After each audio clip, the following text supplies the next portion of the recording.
solution follows Raoult's law. अब वो कह रहे हैं vapour pressure of pure benzene and pure toluene are this and this. अच्छा, प्योर का वेपर प्रेशर तो वो पी ए या पी नॉट? पी तो नॉट. मैं लिख देता हूं पी नॉट बी इज 50. इसका पेज नंबर क्या था क्वेश्चन का? बैक एक्सरसाइज 2.38 है. बैक एक्सरसाइज खोल के देख लो. 38 50.71 mmHg जो होती है यूनिट है प्रेशर की, है ना. जैसे बार होती है, पास्कल होती है, वैसे mmHg होती है. इसको टॉर भी बोलते हैं, ठीक है. और जब पी नॉट टी कितना है 32.06 mmHg. अच्छा, ये तो हमें क्वेश्चन से ही समझ आ रहा है ना. दे रखा है वेपर प्रेशर ऑफ प्योर का वेपर प्रेशर पे नॉट लगाना जरूरी है. प्योर बेंजीन और प्योर टोलुइन का वेपर प्रेशर है ये, ठीक है. अब वो कह रहे हैं कि calculate mole fraction of the benzene in vapour phase. अच्छा, यहाँ पे कहानी में कुछ मोल fraction of benzene in vapour phase की बात कर रहे हैं, पर ये तो हमने पढ़ा ही नहीं है, ठीक है. तो मैं अभी इसी क्वेश्चन के साथ तुम्हें पढ़ा रहा हूँ एक टॉपिक. देखो क्या, अगर हमारा एक सोल्यूशन बना रखा है दो चीज़ों का, जैसे बेंजीन और toluene. So we have here benzene and we have here toluene. हमारे पास बेंजीन और टोलुइन दोनों चीजें, ठीक है. तो इनके अंदर इसके ऊपर हमारे पास प्रेशर ऑफ बेंजीन होगा और प्रेशर ऑफ टोलुइन होगा, राइट. और इन दोनों को अगर ऐड करूंगा तो क्या आएगा? Total pressure, P total pressure आएगा, ठीक है. अब अगर हम बात करें, ये हो गया काय बी और काय टी हो गया मोल फ्रैक्शन इन वेपर फेज. काय बी और काय टी क्या हो गया? मोल फ्रैक्शन इन सोल्यूशन फेज. क्या हुआ? मोल फ्रैक्शन इन सोल्यूशन फेज. अब ये जो वेपर प्रेशर ए का था और जो वेपर प्रेशर टी का था, ए पी और बी और पी टी का वेपर प्रेशर था ना. टोलुइन का भी अपना वेपर प्रेशर था और बेंजीन का भी अपना वेपर प्रेशर था. तो प्रेशर तो तब होता है ना जब मोल्स भी होते हैं. तो ऊपर मोल्स ऑफ गैसेस बेंजीन भी होगा और मोल्स ऑफ गैसेस टोलुइन भी होगा. यस और नो? ऊपर तो मोल्स ऑफ बेंजीन भी होंगे, ऊपर मोल्स ऑफ टोलुइन भी होंगे, तभी तो प्रेशर ले रहे हैं. बिना मोल्स के प्रेशर तो हो नहीं सकता. तो ऊपर भी मोल फ्रैक्शन निकाली जा सकती है Y B and Y T. और ये जो मोल फ्रैक्शंस है वाई, ये है mole fraction in vapour phase.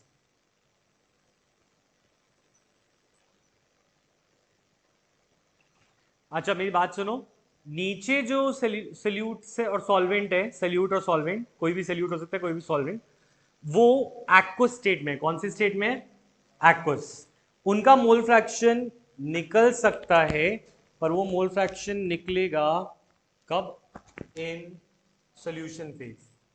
Solution phase में निकलेगा. पर अगर हम बात करें, हमें मोल फ्रैक्शन पूछ लिया जाए वेपर्स का, तो वाई ए, वाई बी और वाई पी, ऊपर भी मोल फ्रैक्शन होगी, और जो ऊपर मोल फ्रैक्शन होगी उसको हम बोलते हैं मोल फ्रैक्शन इन दी वेपर फेज, ठीक है. Mole fraction in vapour phase को निकालने के लिए हम एक लॉ लगाते हैं, दैट इज डाल्टन्स लॉ, जो कि 11th में पढ़ा था. तो अभी बस उसको यूज कर लेंगे हम. अभी हम उसको 11th में पढ़ लेंगे जब हमें दोबारा पढ़ना पड़ा तो.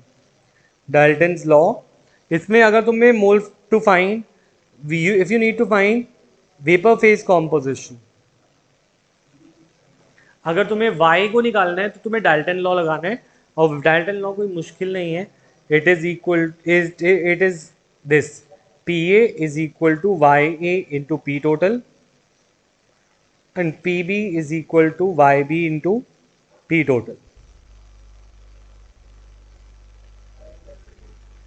मतलब अगर तुम्हें ये निकालने हो YB और YT, तो तुम्हें, ये T है हमारे पास, बेंजीन और टोलुइन है ना, तो हमें ये लगाना है. और ये फॉर्मूले में कुछ भी दिक्कत नहीं है. पी टोटल हमें पता है क्या है, प्रेशर ऑफ टॉलुइन हमें पता है क्या है, प्रेशर ऑफ बी हमें पता है क्या है, पी टोटल हमें पता है। तो बस हमें ये फॉर्मूला यूज करके mole fraction in vapour phase निकालने हैं, वाई बी और वाई टी। वाई बी और वाई टी को निकालने के लिए, वाई बी और वाई टी को निकालने के लिए तुम पहले पी बी और पी टी निकालो। You find P B and P T and then apply this Dalton's law. एक बार दिमाग लगाओ, 2 मिनट में मैं कराता हूँ, नहीं तो ट्राई करो, नहीं होगा तो मैं कराऊंगा।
अच्छा, तो हुआ क्या कुछ, करो करो। अच्छा देखो, अगर मैं पी नॉट बी और पी नॉट टी से पी बी और पी टी निकालना चाहूँ तो मुझे रॉल्स लॉ ही तो यूज़ करना है और थोड़ी कुछ करना है। तो मैं रॉल्स लॉ यूज़ करता हूँ। देखो, इससे और इससे ये और ये आ जाएंगे, ठीक है। इन दोनों को ऐड करके पी टोटल आ जाएगा और फिर वाई बी और वाई टी मिल जाएगा। Not difficult, you will say using Rawls law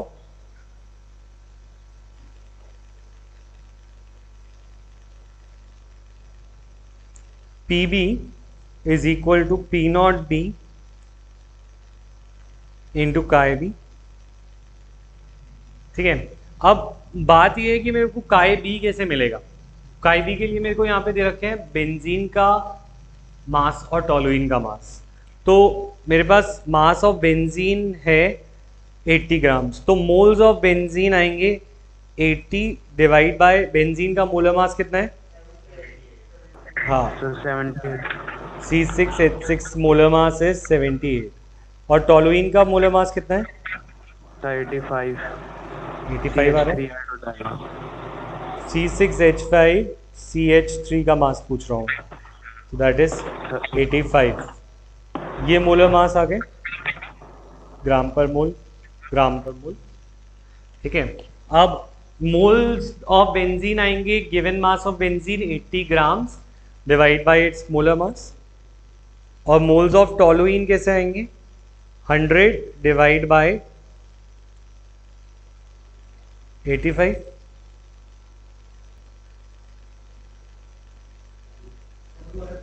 हाँ वही मैं सोच रहा हूँ, कितना आ रहा है मास, 92 है।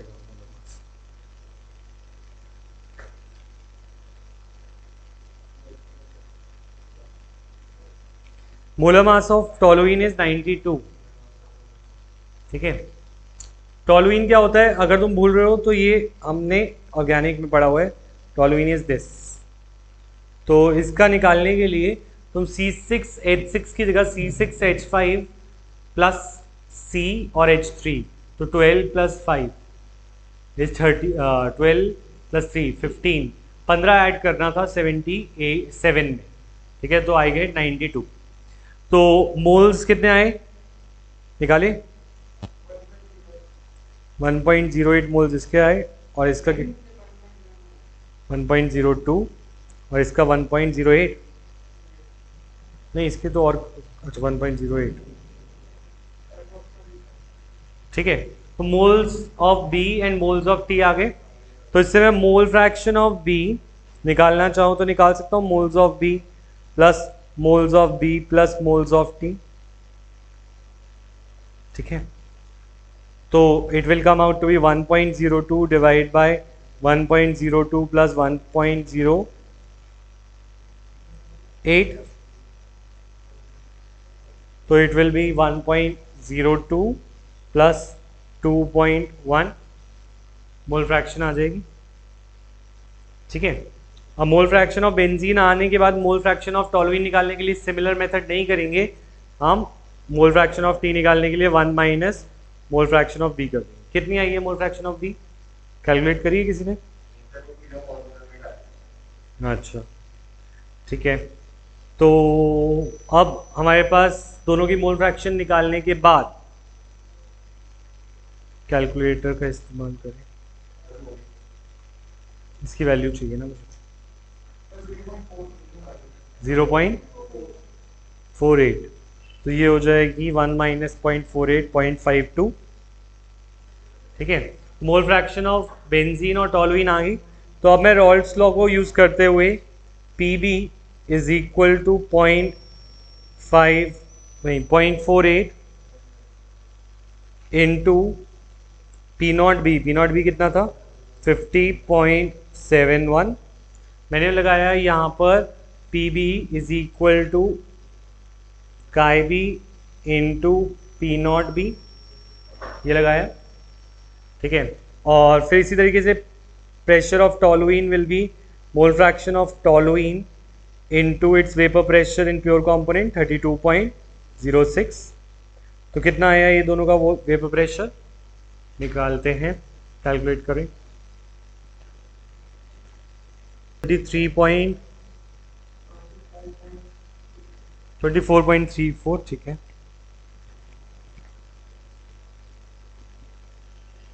और mmHg प्रेशर की यूनिट रहेगी। ठीक है, और दूसरा आएगा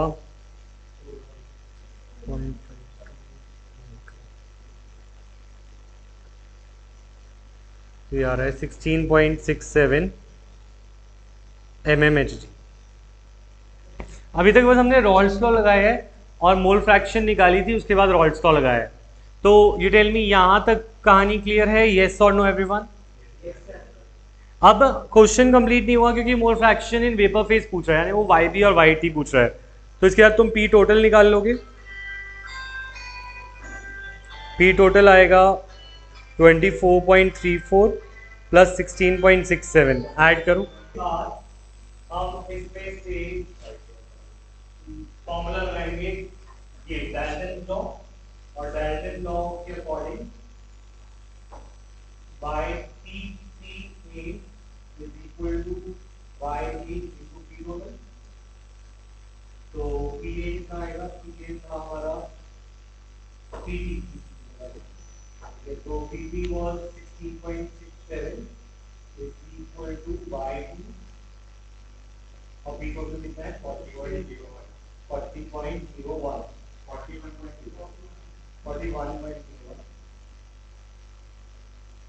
ठीक है। इससे वाई टी निकालेंगे, वाई टी निकलेगा 41.01 divide by 16.67 will become 16.67 divided by 41.01 okay। और फिर y t निकालने के लिए you can do 1 minus y t, ये भी मोल का ओके। अगर इसको डाउट है